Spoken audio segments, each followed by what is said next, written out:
290年5月，晋武帝司马炎到了自己人生最后的弥留之际，经过一系列的斗争和调整，未来晋朝的皇帝注定了由不聪明的司马衷来继承。既然储君的智商有问题，那么未来辅政大臣的人选就很关键了。晋武帝给傻儿子选的2个托孤大臣，一个杨俊，一个司马亮，结果这俩人却在他去世之后直接引爆了朝堂。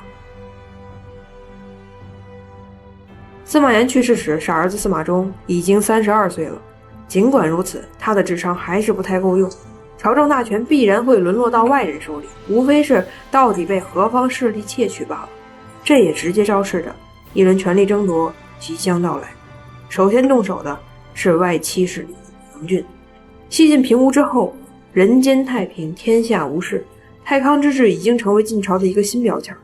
歌舞升平的时代貌似开启了。于是武帝司马炎放松了警惕，开始把重心放到了张扬欲望上。皇帝沉迷酒色的场景开始在大晋再现。司马炎最出名的典故之一，坐着羊车巡幸后宫，就是出自这个阶段。这时候杨俊、杨瑶、杨帝兄弟3人成了帝王的新宠，权势滔天，号称三杨。弘农杨氏虽然也是世家出身，但三杨能够执掌中枢，均借力于司马炎的皇后。在第5期里我们讲过，为了能让傻儿子司马衷上位，司马衷的母亲司马炎的皇后杨艳尽心尽力地操盘了司马衷和贾南风的联姻，算是给傻儿子找了一个比较硬的后台。这个杨艳史称武元杨皇后，是司马炎的第1任皇后。但是武元杨皇后在司马衷16岁的时候就病逝了。在武元杨皇后病重期间，她发现司马炎十分的宠爱胡夫人，这让他非常担心，自己去世之后，胡夫人会不会顺势登上后位呢？胡夫人上位之后，自己的傻儿子以及他的太子之位还能保住吗？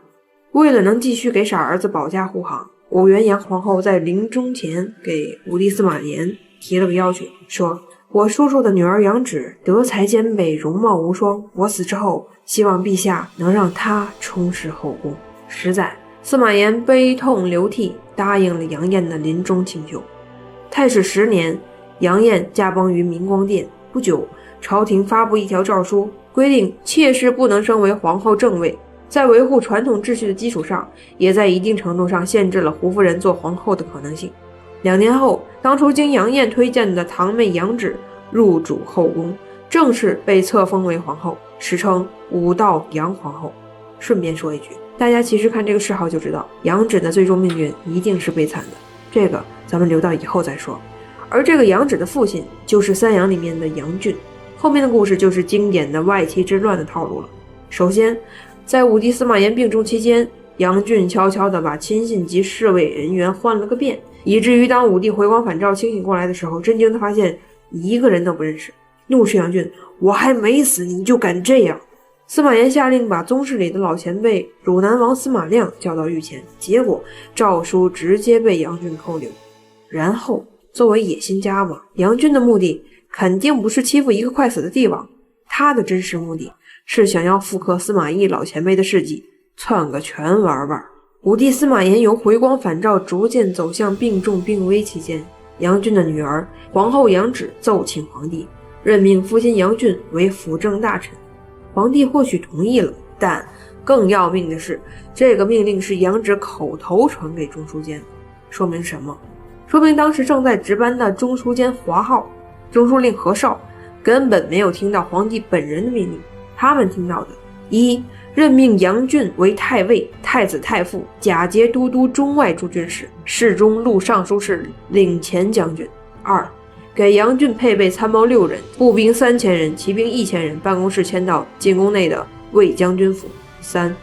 从前区、游击、强弩及左右卫3部司马中调去20名干部，调殿中都尉司马中的10位，归杨俊统一指挥，保护杨俊在宫中的安全。以上这些命令全都是由杨氏传达的。诏书做成之后，中书令拿给皇帝确认，武帝司马炎看了一眼，并没有说话。事实上，这个时候武帝已经在弥留之际，说不出任何话了。2天后，武帝司马炎驾崩。按照武帝遗留的诏书规定，杨俊开始成为托孤大臣，居太极殿。似乎杨俊轻轻松松敲锣打鼓般的就拿下了中枢的控制权，用了几个月的时间就取得了当年司马懿老前辈的成绩。但窃国会这么顺利吗？当初武帝病重期间，杨俊就担心皇帝会把司马亮召到中央一同辅政，于是呢，他抢先一步下令把司马亮调到豫州，离开洛阳，出镇许昌。作为大行皇帝的叔叔，下一任傻皇帝司马衷的爷爷辈，在收到杨俊要求自己立即离开洛阳的诏命之后，司马亮具体什么反应，史书无载。但是接下来他的表现就让人大失所望了。晋武帝驾崩，司马亮害怕杨俊要对自己下手，躲在家里称疾不出，闭门谢客。等到皇帝要发丧的时候，司马亮畏惧杨俊要报复自己，怂到都不敢进皇宫出殡，说自己病了去不了了。于是呢，在皇宫外面的司马门哭了一哭，做做样子就算了。尽管司马亮表现得这么懦弱，但杨俊还是想要找个由头讨伐他。司马亮很惊恐，问左右该怎么办。廷尉何旭建议说，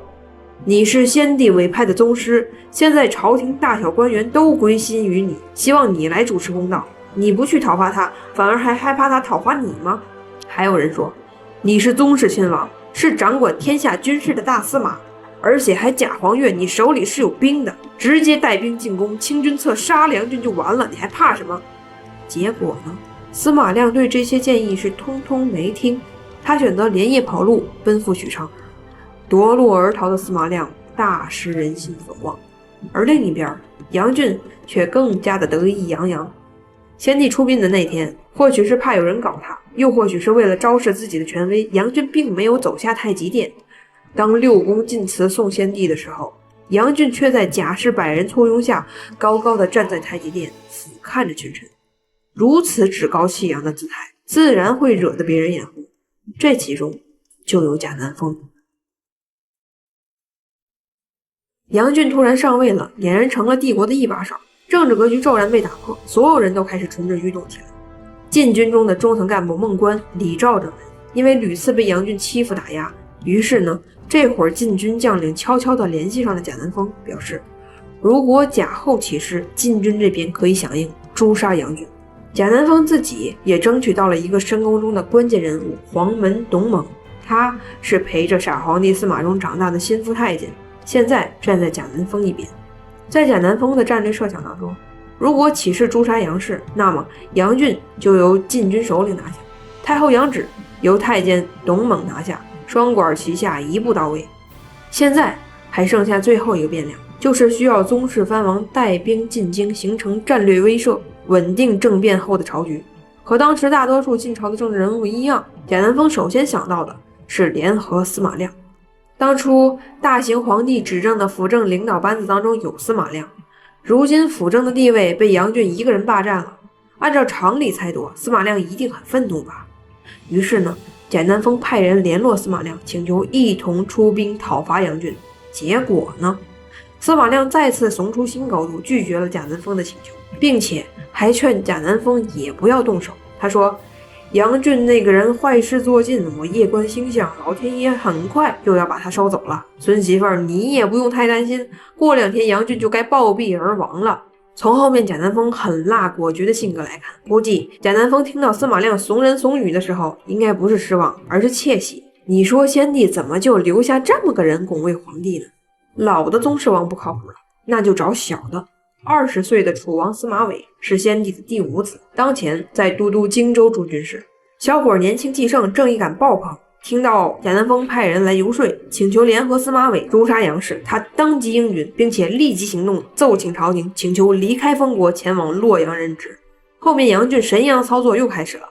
杨俊想擅权，向来呢就很忌惮武帝司马炎临终前分封的这一大批皇子王。本来他就想找个机会把司马玮从荆州提溜到洛阳，现在一看司马玮竟然要主动上表离开封国，也赶紧一口答应了。但是杨俊可比当年司马懿老前辈差远了。当初淮南一叛之后，司马懿把曹魏诸王全部迁到邺城软禁起来了。但是杨俊放司马玮入京之后，给司马玮的职务是首都的卫将军，禁军里面的北军中侯加侍中太子少傅。杨俊就这样毫不警惕地把少年果锐的藩王司马玮放到了自己眼皮子底下，还给了他不小的权力。后面的故事又很熟悉了。某天夜里，宫廷政变突然发生了。首先，贾南风假借皇帝司马衷之手，下了一道诏书，宣称杨俊谋反，给杨俊倒行逆施的行为定了性。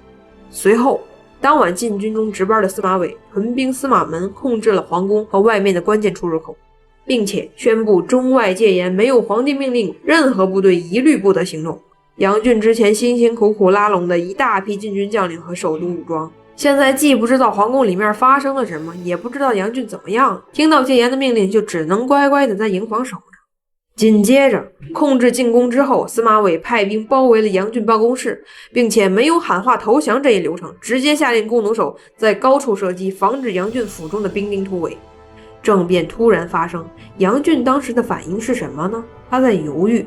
杨俊的主簿朱震建议他，司马门已经出不去了，不如把云龙门烧了，一是向叛军示威，二是烧出一条通道，三是从云龙门直奔太子府，我们拥立太子为新皇帝，然后以这个新皇帝的名义把司马衷、贾南风全抓了。平心而论，朱震的建议是有效的，你都准备篡权了，还客气个什么？但杨俊的反应呢，跟当初被他打压的司马亮一样，开始怯懦起来，正经决策下不了决心，倒是对烧云龙门意见很大。他说，云龙门是当年魏明帝花了大本钱造的，是重点保护工程，可不能烧喽。皇帝身边的侍中傅之冒死进入到杨俊的治所，提出建议，让杨俊向里突围，从云龙门突进到皇宫里面观察形势。结果杨俊还是下不了决心，最后气得傅之大骂杨俊是废物点心，扭头走了。最后结果，司马伟的部队突破了杨俊治所，从马厩里面找到了六神无辱的杨俊，随即斩杀。之后，杨俊及其同党被夷三族，三杨里面另外2位杨瑶、杨继也一同被杀，古道杨皇后杨芷被幽禁。